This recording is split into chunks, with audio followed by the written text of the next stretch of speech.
Good morning students. ਅੱਜ ਬੇਟਾ ਅਸੀਂ ਇਲੈਕਟ੍ਰੋਸਟੈਟਿਕਸ ਚੈਪਟਰ ਸਟਾਰਟ ਕਰਾਂਗੇ।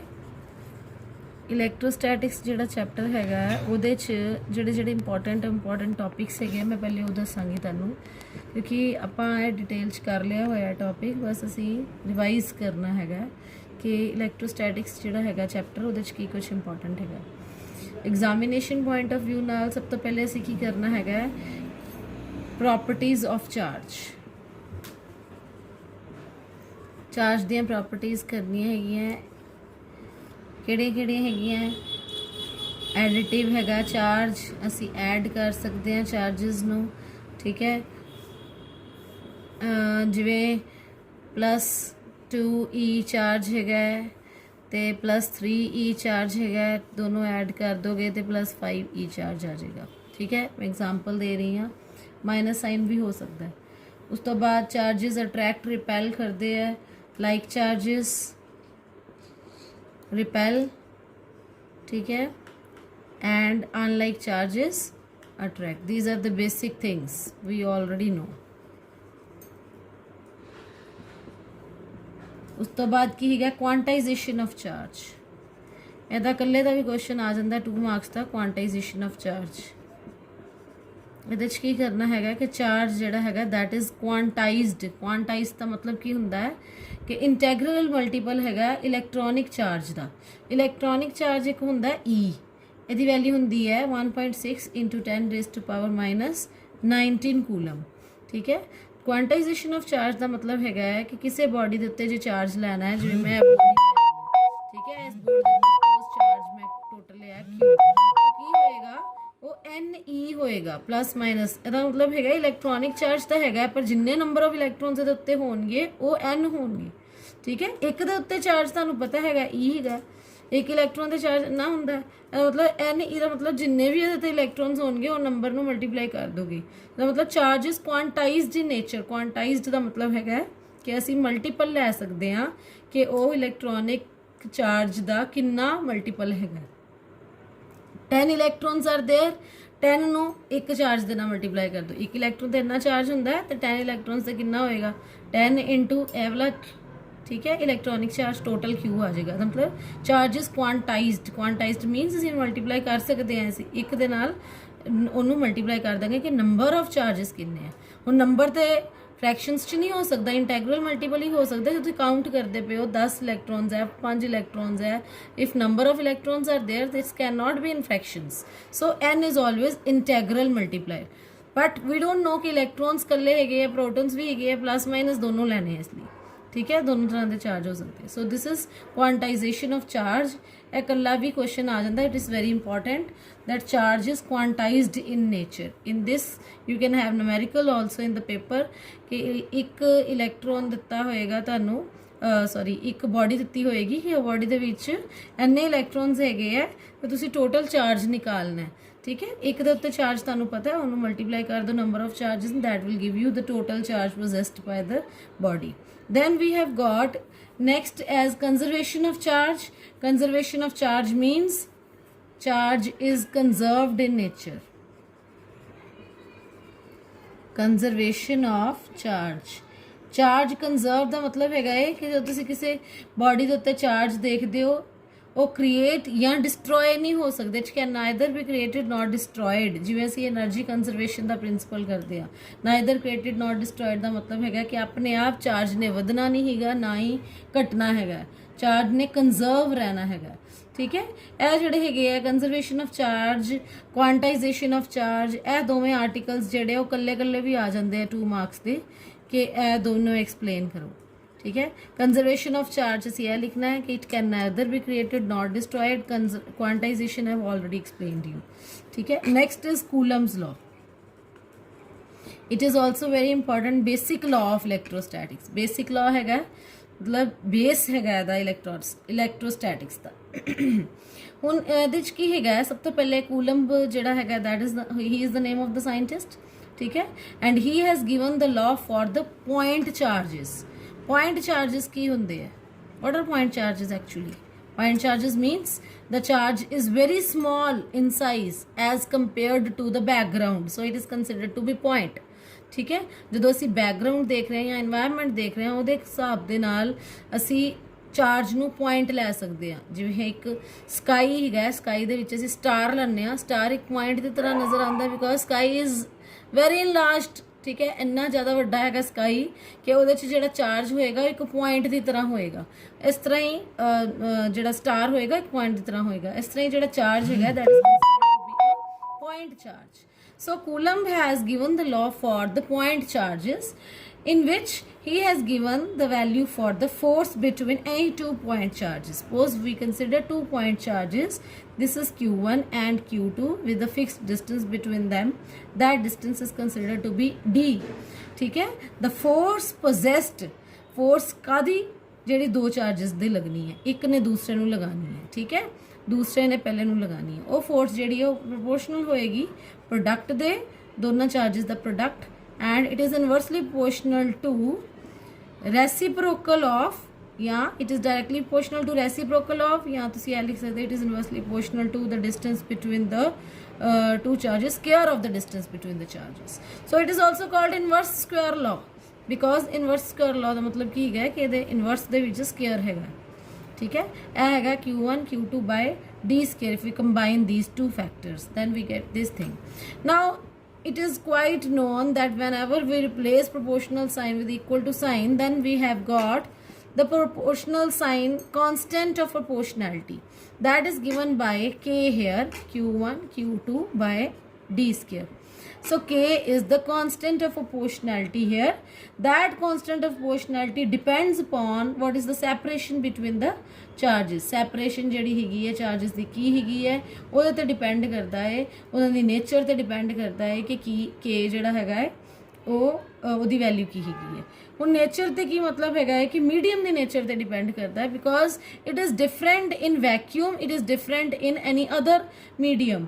ਸੋ ਇਟ ਡਿਪੈਂਡਸ ਅਪੋਨ, ਜੇ ਤੁਸੀਂ ਦੋ ਚਾਰजेस ਲਏ ਹੈਗੇ ਆ ਉਹ ਵਾਟਰ 'ਚ ਲਏ ਹੈ, ਵੈਕਿਊਮ 'ਚ ਲਏ ਹੈ, 에ਅਰ 'ਚ ਲਏ ਹੈ, ਉਹ ਕਿੱਥੇ ਲਏ ਹੈ, ਠੀਕ ਹੈ, ਉਹਦਾ ਦੋ ਚਾਰजेस ਕਿੱਥੇ ਹੈਗੇ ਆ।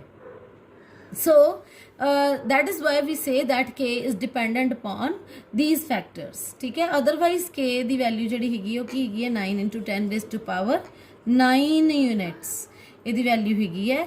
ਤੇ 1/4 pi epsilon naught, its value is 1/4 pi epsilon naught, epsilon naught, this is called epsilon, epsilon, epsilon naught ਦਾ ਮਤਲਬ ਹੈਗਾ ਹੈ ਕਿ it is in vacuum, ठीक है।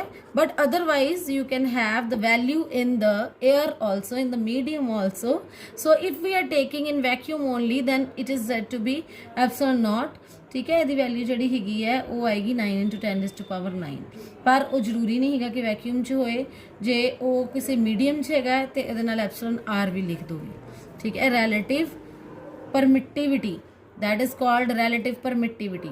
Actually epsilon ਜਿਹੜਾ ਹੈਗਾ ਉਹ ਕੀ ਹੁੰਦਾ ਹੈ absolute permittivity. epsilon naught is absolute permittivity.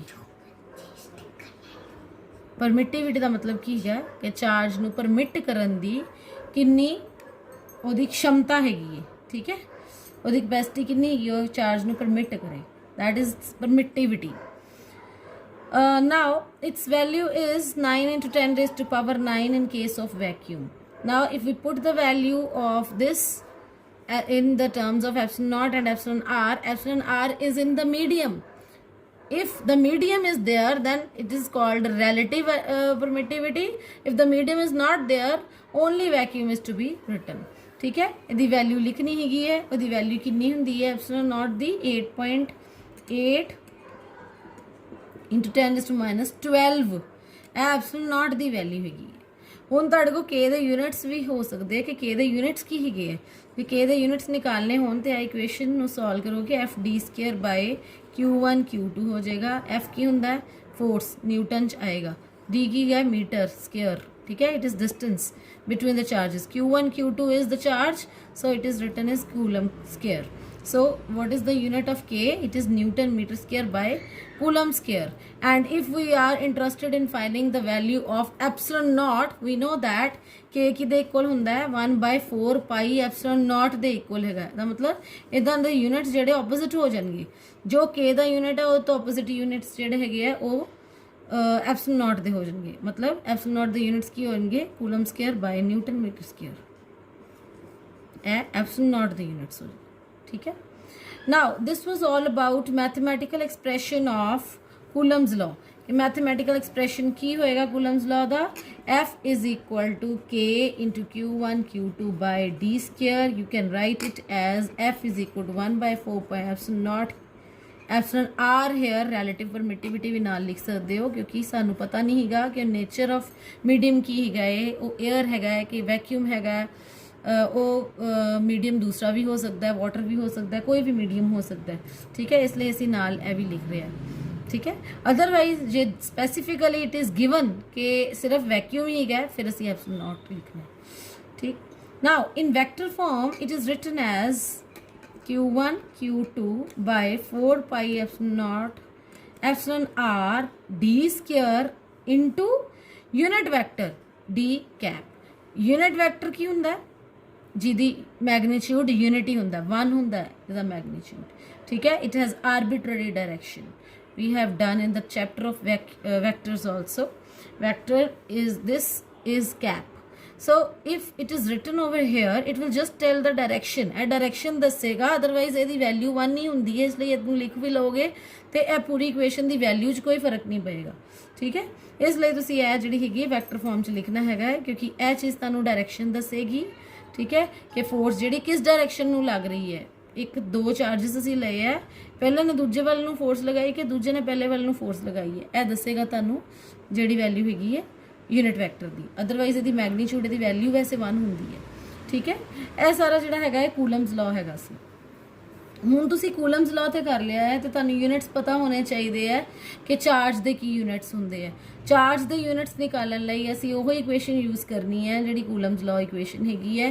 उहदे च की हैगा है F is equal to 1/4 pi epsilon nought epsilon R Q square by D square, ठीक है। If you are talking about magnitude only, असीं वैक्टर की गल नहीं कर रहे, वैक्टर फॉर्म नहीं लै रहे, असीं मैग्नीट्यूड फॉर्म लै रहे हैं, ठीक है।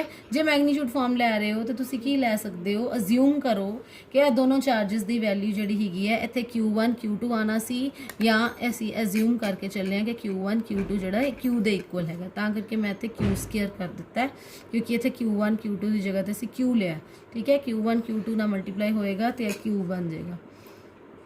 सो ਇਹ ਤੁਹਾਡੇ ਕੋਲ फोर्स की वैल्यू आएगी Q स्क्वायर बाय, हुण असी इहदी वैल्यू निकालनी है कि चार्ज जिहड़ा हैगा उहदा यूनिट की वैल्यू निकालनी है। वो हमेशा ही फिजिक्स जो किसी यूनिट निकालना है तो असी यह देखना बाकी सारी इक्वेशनस की वैल्यू 1 पुट कर देनी है, बाकी सारी टर्म्स की। हुण इहदी वैल्यू की हैगी सी, ਇਹ ਸਾਰੇ ਦੀ ਵੈਲਿਊ ਜੇ ਅਸੀਂ ਵੈਕਿਊਮ 'ਚ ਲਈਏ ਤੇ 9 × 10⁻9 ਹੈਗੀ ਸੀ, ਇਹਦੀ ਵੈਲਿਊ Q ਸਕੁਅਰ ਹੀ ਹੈਗੀ ਹੈ।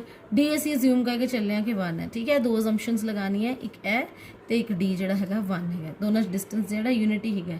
ਫਿਰ ਅਸੀਂ ਕੀ ਕਰ ਸਕਦੇ ਹਾਂ, ਇਹਦਾ Q ਸਕੁਅਰ 1 ਸਕੁਅਰ ਦਾ 1 ਹੀ ਬਣੇਗਾ, ठीक है। ਅਸੀਂ ਫਿਰ ਕੀ ਕਰਾਂਗੇ, F ਸਾਡੇ ਕੋਲ ਇੰਨਾ ਆ ਗਿਆ, ठीक है। असी जी वैल्यू लैनी हैगी सी वो की लैनी सी Q स्क्वायर की वैल्यू लैनी सी। सो फोर्स कितनी होए कि इस जी वैल्यू जी है 1 आ जाए दी।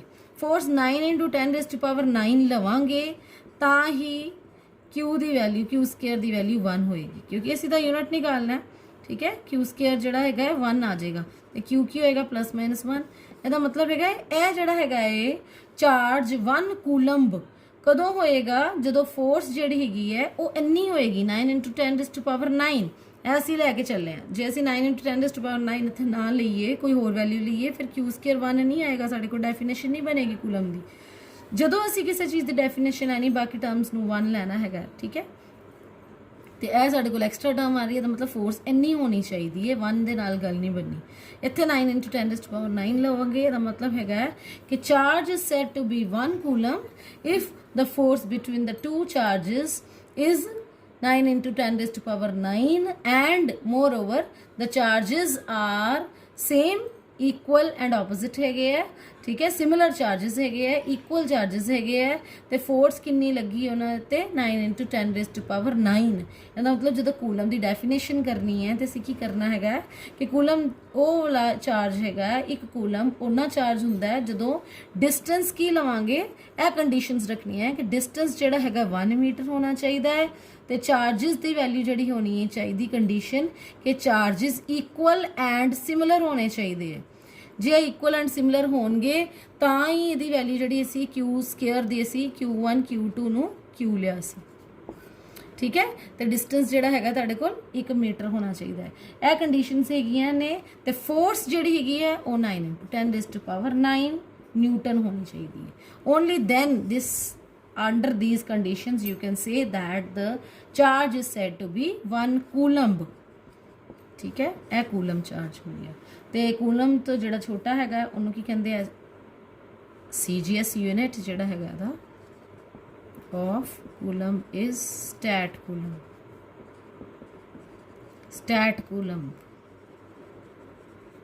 where 1 coulomb is equal to 3 × 10⁹ stat coulomb. So it also comes in the 1 mark paper, ठीक है, 1 mark question आ जाता है। So this was all about the charge, force, Coulomb's law, ठीक है। ਤੇ ਇਹ ਜਿਹੜਾ ਹੈਗਾ ਆਰਟੀਕਲ ਇਹਦੇ ਵਿੱਚ ਬੇਸਿਕ ਇਹ ਚਾਰਜ ਵਗੈਰਾ ਕੀ ਹੁੰਦਾ ਹੈ, ਫੋਰਸ ਕੀ ਹੁੰਦਾ ਹੈ, ਕੂਲਮਸ ਲਾਅ ਕੀ ਹੈਗਾ, 1 ਕੂਲਮ ਕੀ ਹੈਗਾ, ਸਟੈਟ ਕੂਲਮ ਕੀ ਹੁੰਦਾ ਹੈ, ਠੀਕ ਹੈ। Okay, thank you.